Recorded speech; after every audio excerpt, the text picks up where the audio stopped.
कि आदमी के जीवन में दो संबंध होते हैं और दो इच्छाएं होती हैं। एक संबंध उन हाड़ मांस के पुतलों से होता है जिन्हें हम भाई बहन पत्नी पुत्र का एक नाम दे देते हैं। हमने उनको बनाया नहीं, उसमें हमारा कोई योगदान नहीं। किसी को हमने पिता बनाया हो, मां बनाया हो, हमने कुछ नहीं बनाया, वे बन गए। कोई हमारा जबरदस्ती पिता बन गया, कोई हमारी जबरदस्ती मां बन गई, कोई हमारा दादी बन गई, कोई नानी बन गई। हमारी इच्छा से हमने किसी को पिता या पुत्र नहीं बनाया था। एक संयोग था कि हमने उसके घर में जन्म ले लिया और वे पिता बन गए या मां बन गए। और जिसको हमने बनाया नहीं तो उसके प्रति हमारा कोई उत्तरदायित्व भी नहीं है, जिम्मेवारी भी नहीं है। जब हमने उनको वचन भी नहीं दिया कि हम तुम्हारे घर में जन्म लूंगा, तो हमारा उनसे कोई संबंध भी नहीं है। उनका संबंध हमसे है, हमारा उनसे कोई विशेष संबंध नहीं है। एक सामाजिक उत्तरदायित्व जरूर है, और यह सामाजिक उत्तरदायित्व मनु ने सबसे ज्यादा हमें पथभ्रष्ट किया है। एक भक्ति मार्ग से, ज्ञान मार्ग से, चैतन्य मार्ग से हमें एक दूसरे रास्ते पर डाल दिया और हम विषय वासनाओं में, छोटेपन में, क्षुद्रताओं में, घटियापन में, लालच में, स्वार्थ में, दंभ में अपने शरीर को, मन को मैला करते रहे, अपवित्र करते रहे। तो यही कारण है कि वह शरीर धीरे धीरे क्षीण होता जाता है। और हम दूसरी गलती, एक गलती तो हमने की नहीं जिसकी सजा हमें भुगतनी पड़ रही है, क्योंकि इसकी वजह से हम उस आनंद से वंचित हो गए जो आनंद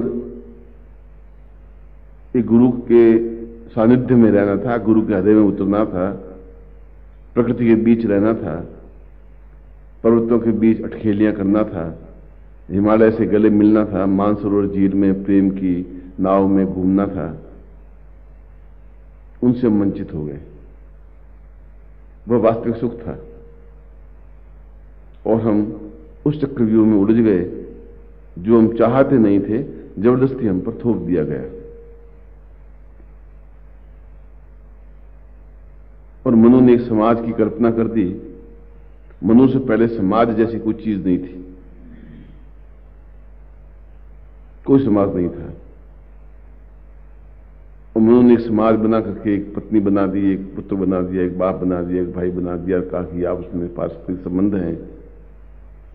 और हम उन मिट्टी के पुतलों को, जिनको खुद को ये ज्ञान नहीं है कि हम क्या हैं, जिनको खुद को ये ज्ञान नहीं कि हमारे जीवन का गंतव्य और लक्ष्य क्या है, जिनको यही ज्ञान नहीं है कि हम क्या करते जा रहे हैं, जिनको यही ज्ञान नहीं है कि हमारा मन कितना अपवित्र और मैला है, और जिनको यही ज्ञान नहीं है कि हमें क्या जीवन में करना चाहिए, वे केवल भागे जा रहे हैं, दौड़ते जा रहे हैं और जाते जाते एक अंधकूप में जाके गिर जाते हैं। चेतते नहीं है, सावधान नहीं होते हैं। और जो खुद सावधान नहीं है वह अपने बेटों को या अपने परिवार वालों को सावधान कैसे कर सकते हैं? उनके मन में दीपक जलता नहीं है, घोर अंधकार है। और उस अंधकार में वे एक व्यामूढ़ अंधे जैसे व्यक्ति होता है, वो टटोलता हुआ, ठोकरें खाता हुआ, सिर फोड़ता हुआ बराबर बढ़ता जाता है और किसी न किसी खड्डे में गिर जाता है। ठीक हमारा समाज, हमारा परिवार वैसा ही है, जिसमें झूठ, द्वेष, छल, कपट एक अंधों की तरह बराबर आगे बढ़ते जा रहे हैं। उनको खुद को पूछे कि तुम्हारे जीवन का लक्ष्य क्या है, उनको ज्ञात नहीं है। तुम क्या चाहते हो यह भी ज्ञात नहीं है। जिन चीजों की हमने कल्पना नहीं की वो चीज हम प्राप्त करते जा रहे हैं।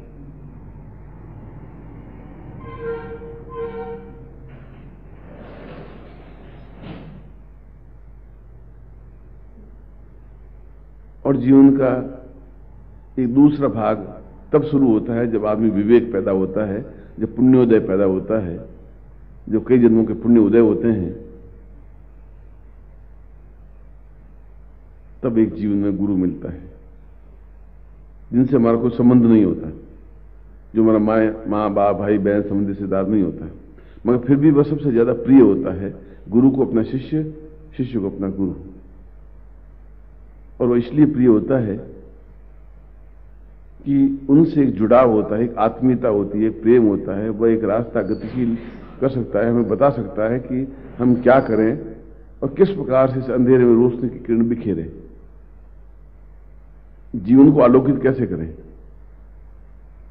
जीवन को उन्नतिशील कैसे करें। और लड़कानंद ने यही किया। उसने कहा कि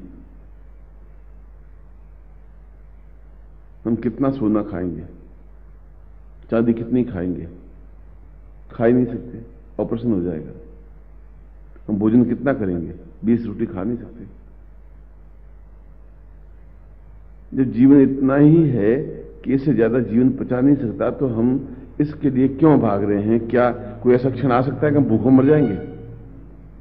ऐसा तो जीवन में क्षण आएगा ही नहीं, क्योंकि संसार में ऐसा कोई पक्षी, मनुष्य तो बहुत अलग बात है, कोई पक्षी रात को भूखा नहीं सोता। ये पक्षी भी भूखे नहीं सो सकते, हम भूखे कहां से सोएंगे? और रही बात पत्नी की, यह एक मोह है। जो शादी नहीं करते हैं वे सोचते हैं हाय शादी कर लेते तो शायद बहुत कुछ उपलब्धि कर लेते। जिन्होंने शादियां की उनकी उपलब्धियों को आप देख लें। अगर वे महान बन गए हों, हिमालय के शिखर बन गए हों, दिव्य बन गए हों, उदात्त बन गए हों, पूरे भारतवर्ष में उनका नाम हो गया हो, उन्होंने कुछ एक अन्वेषण कर दिया हो, उन्होंने कुछ ऐसी उपलब्धि प्राप्त कर ली हो जिस पर देश गर्व कर सके, तो हम एक ही जगह 2, 4, 6 शादियां भी कर सकते हैं। हमारे पूरे परिवार में, आसपास वातावरण में, पड़ोसियों में आप देख लें कि क्या किसी ने कुछ प्राप्त किया। मुझे तो रोज जितने मिलते हैं वे सभी इसी बात का रोना रोते हैं कि हम परिवार से दुखी हैं, अपने पिता से दुखी हैं, मां से दुखी हैं, घर से दुखी हैं, अपने आप से दुखी हैं, तनावग्रस्त हैं। ऐसा कोई व्यक्ति मुझे नहीं मिला जिसने कहा कि मैं बहुत सुखी हूं परिवार में रह करके। तो जहां दुख ही व्याप्त होना है तो हम दुख के बीज क्यों बोए? वह जीवन नहीं है। अगर जीवन का आनंद लेना है तो एक मस्ती है, एक आलम है, एक गुनगुनाहट है। भौरा कुछ प्राप्त नहीं करता मगर गुनगुन करता हुआ गुनगुनाहट करता रहता है। झरने को कुछ प्राप्त नहीं होता मगर फिर भी वह एक संगीत गाता रहता है। लहरों को कुछ प्राप्त नहीं होता मगर वह फिर भी एक गीत गाती रहती है, क्योंकि उनके कुछ होते नहीं, कोई संबंधी नहीं होते, कोई रिश्तेदार नहीं होते।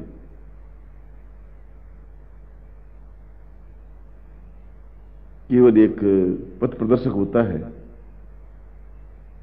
एक रास्ता दिखाने वाला होता है, एक मार्गदर्शक होता है जिसको अपने जीवन में गुरु कहा है।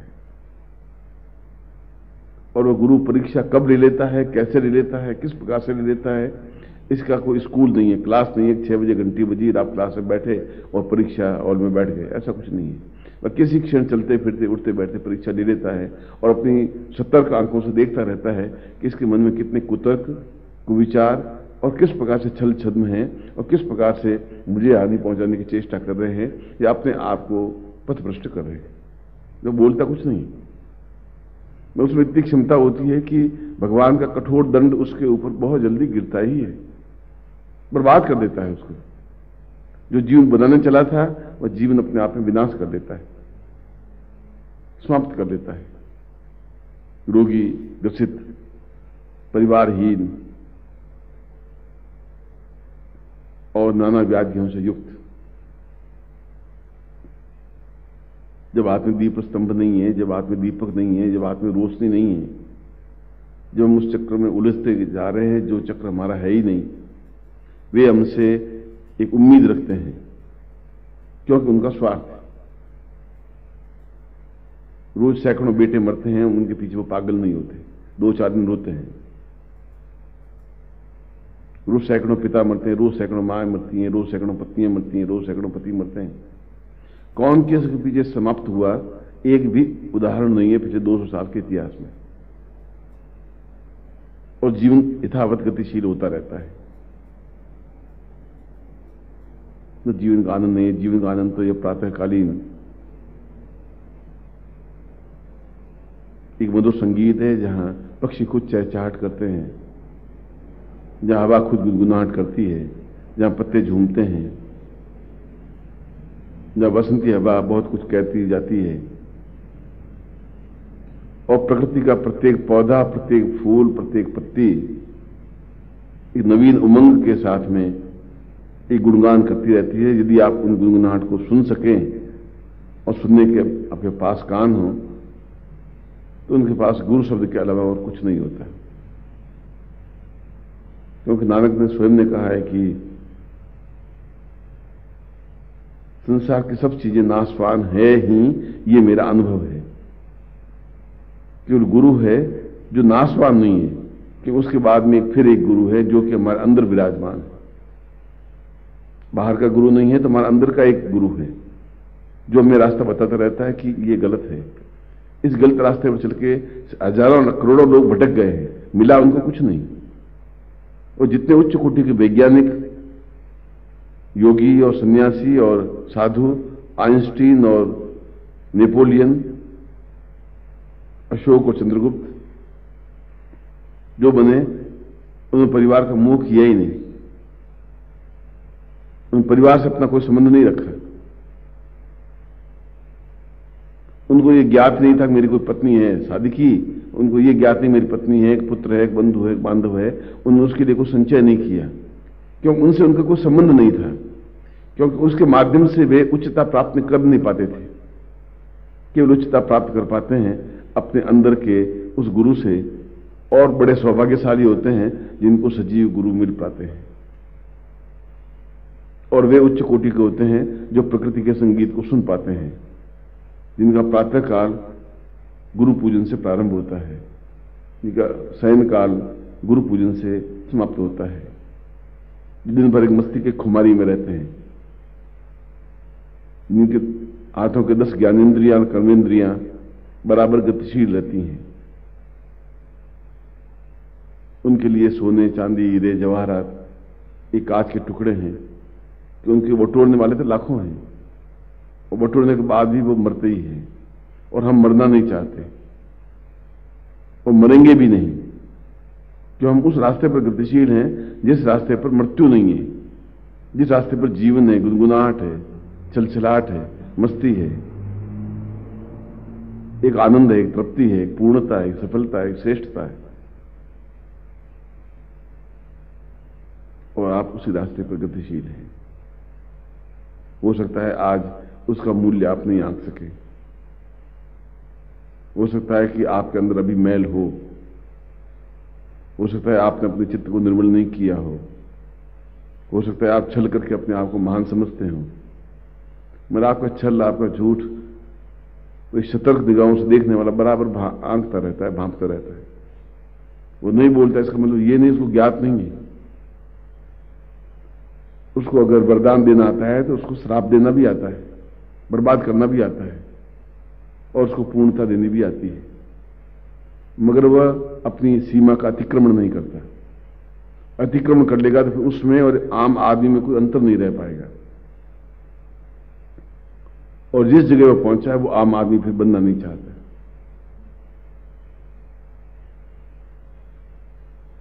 नानक का यही संदेश था। नानक ने कहा कि नानक दुखिया सब संसार, ये संसार सारा दुखी है। जो गुरु को भजत, राम को प्यारो, वही है जग में सार, नानक दुखिया सब संसार। जो गुरु को भजता है, हरदम गुरु को स्मरण रखता है, जिनकी उंगलियां गुरु के कार्य में व्यतीत होती हैं, जिनकी आंखें गुरु को देखने के लिए तरसती हैं, जो गुरु को देखते ही होठों पर मुस्कुराहट आ जाती है, जो गुरु के चरणों में अपने आप को समर्पित कर देता है, सुख उसको कहते हैं, आनंद उसको कहते हैं, तृप्ति उसको कहते हैं, पूर्णता उसको कहते हैं, दिव्यता उसको कहते हैं। और यह है तो आप उस एक्सपेरिमेंट करके देखें कि उसमें एक आनंद है, तृप्ति है। और फिर अपने दूसरे लोगों को भी देखें, एक बार घर जाके देखें कि वे लोग कितने दुखी हैं, कितने व्याकुल हैं। उनको पूछिए कि आपको कोई तकलीफ तो नहीं है, तो आपको 50 तकलीफें बता देगा। और आप कहेंगे मेरे पास तो कोई तकलीफ है ही नहीं, मैं तो मस्ती में हूं, मुझे कोई चिंता है ही नहीं, आराम से सुबह उठता हूं, स्नान करता हूं, भगवान के भजन से काम शुरू करता हूं, दिन भर मस्ती के आलम में गुदगुदाता रहता हूं और शाम को चादर तान करके आराम से सो जाता हूं। इससे बड़ा सुख जीवन का कुछ है ही नहीं। उसमें कर्म भी है और कार्य भी है। यह आपका सौभाग्य है, यह मेरा सौभाग्य है कि आप में धीरे धीरे आलस्य कम होता जा रहा है। मैं ऐसा नहीं कहा कि आपका आलस्य समाप्त हो गया है। जिसका आलस्य समाप्त हो जाता है उसके दिन और रात दोनों समान हो जाते हैं। फिर रात नहीं रहती, फिर दिन भी नहीं रहता है, फिर 24 घंटे उसके होते हैं। वो सोचता है कि शरीर तो घिसता रहता है, इस शरीर का मैं ज्यादा से ज्यादा उपयोग कैसे करूं, क्या करूं, किस प्रकार से अपने कार्य को पूर्णता दूं, जो मुझे कार्य सौंपा है उस कार्य को मैं संपन्नता कैसे दूं। क्योंकि बैठ करके, रो करके, खा करके, नींद लेकर के भी उस कार्य को संपन्न कर सकता हूं, मगर वह तो एक मृत्यु है। नींद अपने आप में आधी मृत्यु है, आराम अपने आप में संपूर्ण मृत्यु है। यदि आप सोएंगे, आराम करेंगे, तब भी वैसा ही सांस चलेगा। जब आप काम करेंगे तो शरीर वैसा भी चलेगा। काम से शरीर घिसता नहीं है, आराम से शरीर बढ़ता नहीं है। ये हमारे मन के एक मनोभाव है, एक न्यूनता है, एक घटियापन है, जिनसे हम उबर नहीं पाए। जब उनसे नहीं उबरते तो हमारा मन भी शुद्ध नहीं हो पाता। मन से शुद्ध होकर के आत्मलीन हो जाने की क्रिया उस लड़का नाम में थी जिसने गुरु के चरणों में अपने आप को रख दिया और आज वो प्रसिद्ध हो गया। उसका नाम हमारे होठों पर आ गया। ये छोटा सा प्रसंग है, मगर जीवन का एक सारभूत प्रसंग है। एक तथ्य है कि हमारे जीवन का उद्देश्य, लक्ष्य क्या है और क्या हम लक्ष्य की ओर बढ़ रहे हैं या खड़े हैं, क्या पिछड़ रहे हैं, क्या हम दौड़ रहे हैं। हमारे जीवन का लक्ष्य को प्राप्ति के लिए समय कम बचा है और हम उसका कैसे उपयोग कर पा रहे हैं। यह चिंतन, यह विचार, मैं आपको देखूं और आपके चेहरे पर मुस्कुराहट हो, आप मुझे देखें और मन में एक हर्ष उल्लास हो, आनंद और उमंग हो, वह जीवन का सारभूत तथ्य है। ऐसा ही जीवन आपको मिले, मैं ऐसा ही आपको आशीर्वाद देता हूं और कल्याण काम में करता हूं और प्रतिक्षण आपकी मुस्कुराहट के इंतजार करता रहता हूं। एक बार फिर आपको जैसे आशीर्वाद देता हूं। आज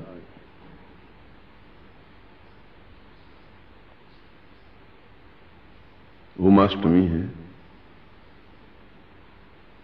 और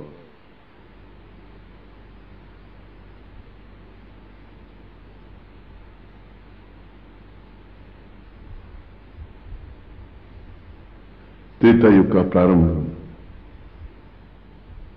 दिवस है। व्यक्ति या शिष्य और गुरु का पारस्परिक संघर्ष पूरे जीवन भर चलता रहता है,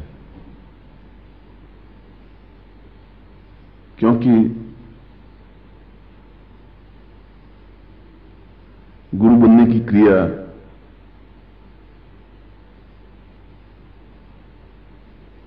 अपने प्रयोगों से या अपने प्रयत्नों से संभव नहीं हो पाती। यह तो कई कई जन्मों के कार्य, पुण्य होते हैं। तो वह व्यक्ति उस पद पर आसीन होता है जिसको गुरु शब्द से संबोधित किया गया है।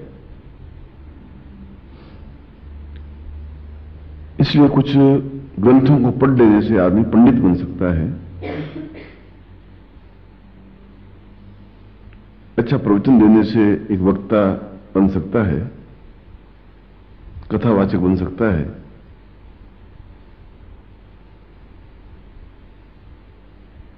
अच्छी भीड़ इकट्ठे करने वाले व्यक्ति को एक सभा योजक कह सकते हैं, परंतु गुरु नहीं कहता। रामकृष्ण परमहंस को भी जीवन में गुरु नहीं कहा गया, इसलिए कि उनमें गुरुत्व जैसी कोई चीज थी नहीं। वे काली के उपासक थे और काली को साक्षात भी उन्होंने किया था, मगर फिर भी कहीं पर भी उनका नाम के आगे गुरु शब्द संबोधित नहीं किया गया। ऐसा कहकर के उस महापुरुष के प्रति मैं कोई न्यूनता नहीं बरत रहा हूं, मैं तो केवल इतिहास की पुनरावृत्ति कर रहा हूं। साधक के रूप में वे निश्चय ही श्रेष्ठ थे और पिछले जीवन के कुछ न्यूनताओं की वजह से निश्चय ही वे सिद्धाश्रम के वासी थे और सिद्धाश्रम से ही इस भूभाग पर आए थे। फिर भी उनकी पूर्ण रूप से कुंडलिनी जागृत हुई नहीं थी और कुंडलिनी जागृत नहीं होने की अवस्था में व्यक्ति एक दूसरी अवस्था में पहुंच जाता है। उसको तुरीय अवस्था कहते हैं, उन्माद अवस्था कहते हैं, उन्मत्ता अवस्था कहते हैं। और वहां आके कुंडलिनी उनकी रुक गई। इसलिए विवेकानंद भी गुरु नहीं बन सके।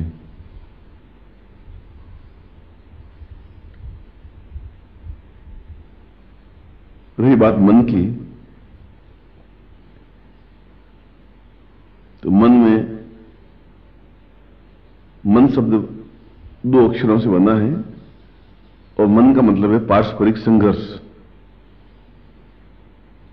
संघर्षो इति मनवेति संघर्षात्मतः पूर्वा दुच्यते भावात्म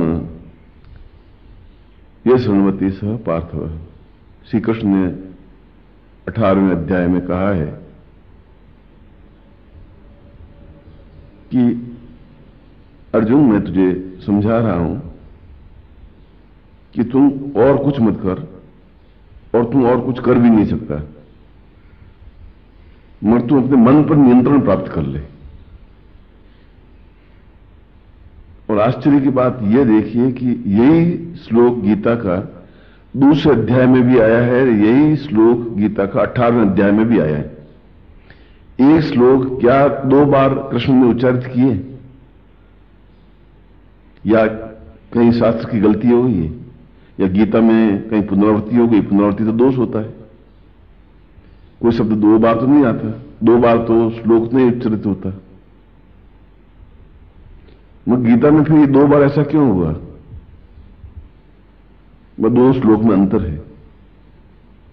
जहां दूसरे अध्याय में कृष्ण कह रहे हैं कि तू मन में स्थित हो जा, प्रज्ञ हो जा, मन पर नियंत्रण प्राप्त कर ले, मन को समझा ले, क्योंकि वह संघर्षशील है।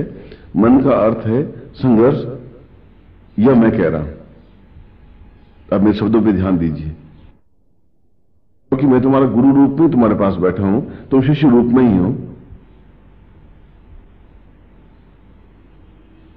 और यह संबंध तुम्हारा मेरा कई जन्मों का है और अगले कुछ जन्मों में भी रहेगा। यही श्लोक जब 18वें अध्याय में कह रहा है, तब कृष्ण कह रहे हैं कि तुम अपने मन पर नियंत्रण प्राप्त कर ले। यही बात दूसरे लाइन में कही है, दूसरे अध्याय में कही है, मगर वापिस वही बात बोल रहे हैं कि तुम मन पर नियंत्रण प्राप्त कर ले, उसके बिना तुम जीवन में सफलता नहीं प्राप्त कर सकते। और जीवन में कायरता के साथ जो मर जाते हैं वह जीवन नहीं कहलाता।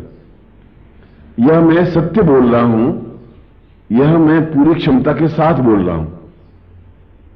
और कृष्ण ने 18वें अध्याय में पहले दूसरे अध्याय में कहा कि यह मैं बता रहा हूं।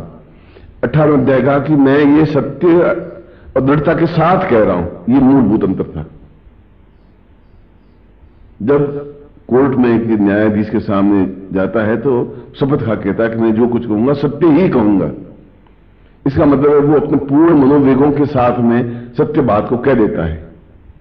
कृष्ण ने कहा कि मैं तुझे समझाया था उस समय, मगर अब मैं तुम्हें बिल्कुल सत्य ही कह रहा हूं। यानी वो समझ गया कि अब मुझे इसके अलावा मेरे पास कोई वचन नहीं है, और जो मैं कह रहा हूं बिल्कुल सत्य है, क्योंकि प्रामाणिक है, इसलिए कि मैंने अपने जीवन में इस मन पर नियंत्रण प्राप्त किया है। और जो मन पर नियंत्रण प्राप्त कर सकता है वह गुरु बन सकता है। गुरु बनने के लिए कोई कसौटी, कोई पढ़ाई, कोई शिक्षा, कोई प्रवचन, कोई पांडित्य की जरूरत नहीं है। न कबीर कोई पंडित थे, न सूरदास जी ने कोई एमए पास किया था, न मीरा ने किसी प्रकार का वेद अध्ययन किया था। ये संत कहलाए, गुरु ये भी नहीं कहलाए। मगर शंकराचार्य ने केवल मन पर नियंत्रण प्राप्त किया। इसलिए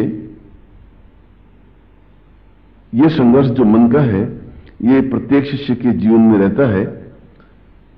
यदि उसके जीवन के पाप हैं और जीवन का आनंद, जीवन की मस्ती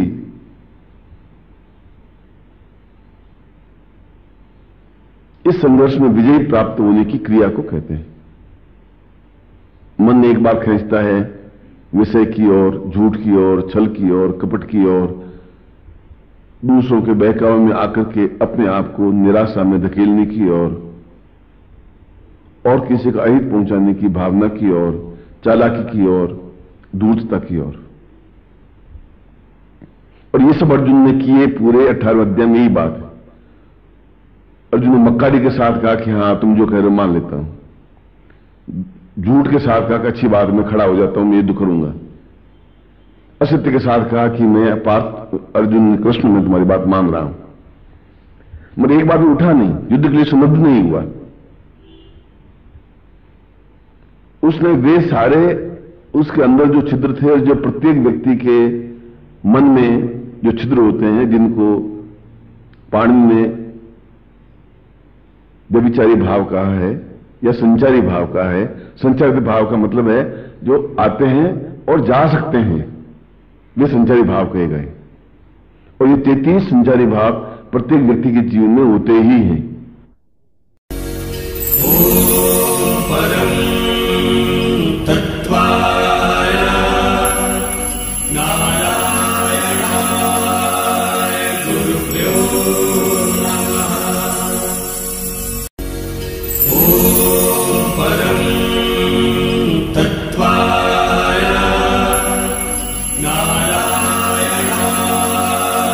Gurudev